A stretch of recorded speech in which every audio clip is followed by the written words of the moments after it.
Hai, saya nak kongsi sedikit tentang kerjaya sebagai trainer. Okay, sebab ada yang tanya, cik ni trainer kan, macam mana income sebagai trainer ni? Menarik tak?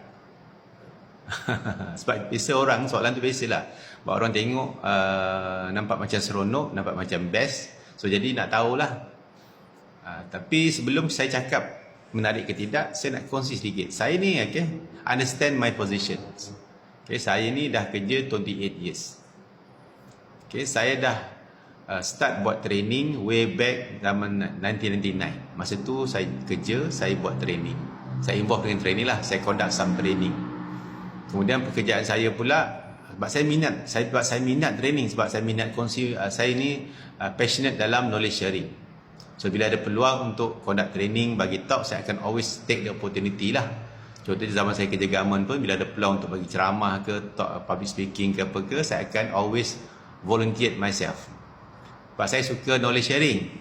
Di masa saya kerja government pun, saya dijemput conduct some training untuk agensi oleh pelastuan industri dan sebagainya lah. Sebab tu saya suka. So jadi saya dah mula tu conduct training way back from 1999. Kemudian tapi saya mula-mula buat training, memang saya punya own module. Saya punya own module yang saya buat sendiri berdasarkan pengalaman saya dan juga pengetahuan saya. Saya mula-mula buat tahun 2013. 13, masa tu saya bekerja dengan syarikat tu. Syarikat tu bagi saya peluang untuk offer training services. Lepas tu saya start buat training saya daripada 2013. Tapi tak selalulah. Tapi masa tu saya lebih kepada belajar. Saya belajar, saya nak experience how to deliver proper training through my own module. Maksudnya using my own module yang I develop sendiri. Masa tu saya buat the module, saya punya kepakaran sistem perusahaan tenaga. So modul training saya ialah sistem perusahaan tenaga. Ada training 2 hari, 1 hari dan sebagainya lah. Saya belajar masa tu lebih kepada untuk experience how to deliver the training. Alhamdulillah, rupanya saya boleh buat pun, and the training give me some kind of revenue yang agak menarik juga. Masa tu saya tak fikir sangat dari segi fee ni. Masa tu tak kisahlah, ikut bajet company tu. Kalau company bajet macam ni, saya ikut je, tak masalah. Saya nampak benda tu sebagai next potential in my career lah. Sebab tu bila saya berhenti kerja makan gaji, training jadi one of my core businesses. Jadi one of my core services. So saya mula buat training dan juga konsultansi dalam sistem pengurusan tenaga. Masa 2000 saya mula 2019 saya form my own company. Kemudian saya started to deliver my own module through my own company sebagai pendapatan utama sekali dengan saya punya consultancy services dalam sistem pengurusan tenaga. So maksudnya saya dah buat training way back from 1999. Pengalaman saya daripada 1999 sampailah sekarang. Itu asas dia lah, kena faham sikit.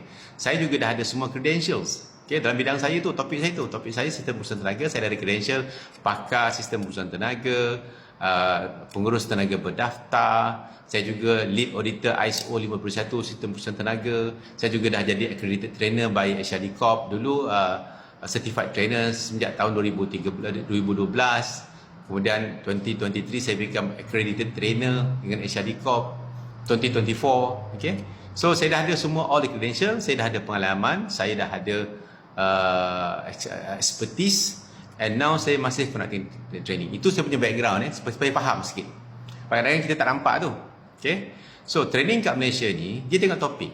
Kalau topik tu topik yang general, very kompetitif lah. Contohnya topik-topik yang melibatkan general topik macam team building public speaking, communication skill, writing, bla bla bla, benda yang normal, benda yang regular, tak spesifik. Maknanya ada ramai trainer dekat market tu. Tapi kalau macam saya ni, saya training untuk specialized topik, which is sistem perusahaan tenaga. Modul training saya ambil pengalaman saya tu buat as a consultant tu, convert into training module. Maksudnya training saya kurang teori, lebih banyak kepada the know-how. The know-how, how to buat benda tu, how to buat sistem tu.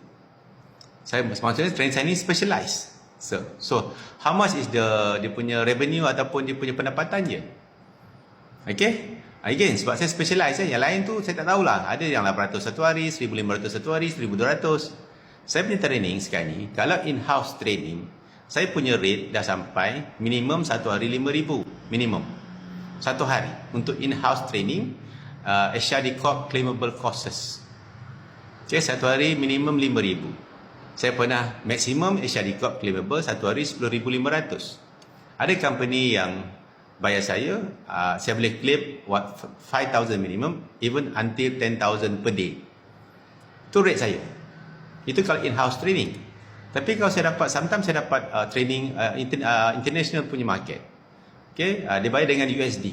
Kalau USD ni, range saya setakat yang saya dapat lah. Saya tak tetapkan. Okay, saya dapat market rate ni lebih kurang range from minimum 250 US dollar per hour. That's my rate. Saya pun tak tahu sebenarnya, tapi bila saya dapat few job dulu masa zaman PKP online, saya buat online training, that's my rate. So dalam average 250 dollar per hour. Okay, itu dia punya rate saya lah untuk training. Okay, so tapi saya tengoklah kalau macam saya kadang saya buat training under my own company, kadang-kadang saya tolong juga ada training provider. Saya jadi dia macam dia punya trainer.